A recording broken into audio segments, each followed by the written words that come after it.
जय हिंद दोस्तों। आप सभी का स्वागत है हमारी दिल्ली अकेडमी पर। मैंने आपको पहले एक वीडियो बनाई थी जिसमें मैंने हड्डियों के बारे में बताया था। आशा करता हूँ आपने देखी होगी और मैं ये भी आशा करता हूँ कि आपको सारी हड्डी याद भी हो गई होंगी। जैसा कि मैंने आपको बताया था कि मैंने आपको बड़ी जल्दी 206 हड्डियों के नाम गिनवा दिए थे।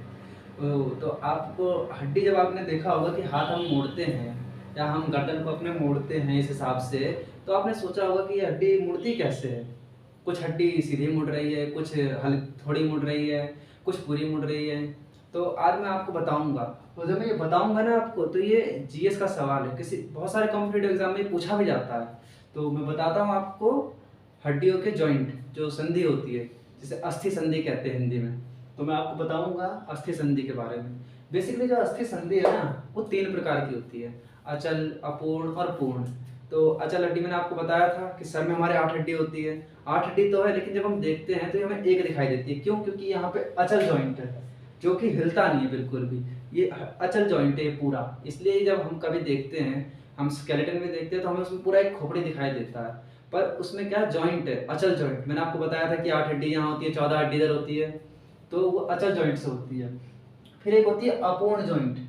अपूर्ण जॉइंट आपने देखा होगा, जैसे कमर है हमारी, ये पूरी नहीं घूम सकती, ये हल्के फुल्की घूमती है। जैसे रीढ़ है, जो जिम्नास्टिक करते हैं उनकी रीढ़ तो फिर भी बहुत लचीली हो जाती है, ज़्यादा झुक जाती है, लेकिन आमतौर पर लोगों की रीढ़ ज़्यादा नहीं झुकती है।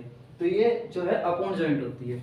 फिर आता है पूर्ण जॉइंट, जो लगभग लगभग हमारी कार्य क्षमता के अनुसार हिल डुल सकती है। जो पूर्ण संधि होती है वो 5 प्रकार की होती है। मैं आपको दिखाता हूँ 5 प्रकार की। पहले होती है बॉल एंड सॉकेट, जिसे आम भाषा में हम गेंद गड्ढा जॉइंट या कंधों खली का जॉइंट भी बोल देते हैं।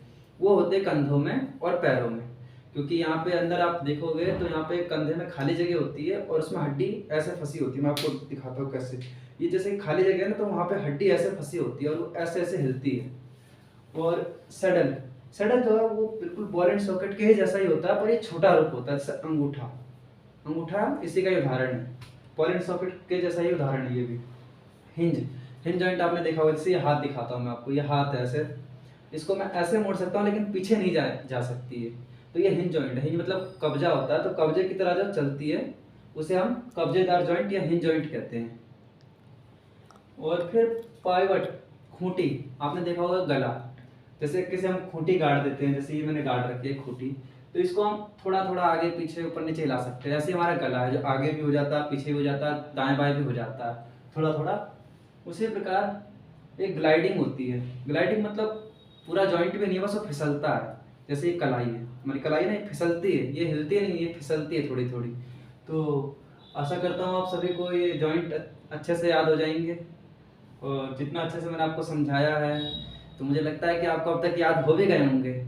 तो अगर आपको स्क्रीनशॉट लेना है तो मैं साइड हट जाता हूँ, आप उसका स्क्रीनशॉट ले लेना। और अगली क्लास में फिर मिलते हैं। तो धन्यवाद दोस्तों, जय हिंद।